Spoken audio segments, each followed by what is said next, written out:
दोस्तों, Albert Einstein दुनिया के एक महान वैज्ञानिक में से एक थे। जब वो बचपन में स्कूल जाते थे तो सभी उससे मंदबुद्धि बोला करते थे, पागल बोलते थे सभी उसे। जब वो 8 साल के थे तो स्कूल से जब घर पहुंचे तो अपनी माँ के हाथ में एक चिट्ठी दी और वो चिट्ठी प्रिंसिपल ने लिख के भेजी थी अपनी माँ के लिए। और उस चिट्ठी को जब माँ ने पढ़ना शुरू किया तो उसमें लिखा था कि आपका बच्चा विलक्षण प्रतिभा का धनी है, ग्रेट पावर है इसके अंदर, आगे जाके ये साइंटिस्ट तक बन सकता है, इसके अंदर असीम संभावनाएं हैं। तो हमारा स्कूल, हमारी मैनेजमेंट, हमारी फैकल्टीज, हमारे टीचर इस लायक नहीं है कि हम आपके बच्चों को अच्छी शिक्षा दे सके।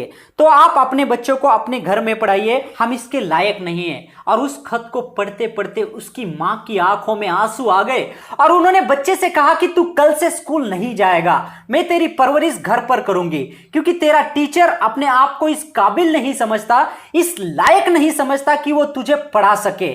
तो बच्चा बहुत खुश हुआ, बहुत मोटिवेट हो गया और अपने काम में लग गया। और कुछ दिन के बाद में जब उसकी मां का निधन हो गया, अल्बर्ट आइंस्टाइन जब बहुत बड़े साइंटिस्ट हो गए थे तो अपने मकान को, अपने घर को वो शिफ्ट कर रहे थे।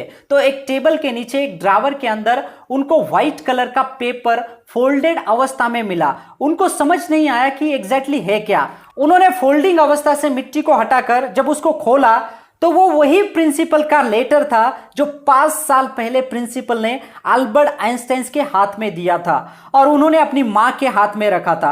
और अल्बर्ट आइंस्टाइन बड़े खुश होकर उस खत को पढ़ने लगे और जैसे ही उन्होंने खत को पढ़ना शुरू किया तो उसकी आंखों में आंसू आ गए, क्योंकि उस खत में लिखा था कि तुम्हारा बच्चा मंदबुद्धि है, यह हमारे स्कूल के लायक नहीं है, इसको आज के बाद हमारे स्कूल में मत भेजना, इसकी परवरिश खुद ही किया करो। तो उस टाइम में उसकी मां ने वो खत उल्टा पढ़ा था कि नहीं, ऐसा नहीं हो सकता, तू सब कुछ कर सकता है, तेरे पास वो सब कुछ पावर है, तू कुछ भी कर सकता है। दोस्तों, मैं आपको बताना चाहता हूं, इस दुनिया में आपको किसी की भी बात नहीं सुनना है सिवाय अपने माँ बाप के अलावा।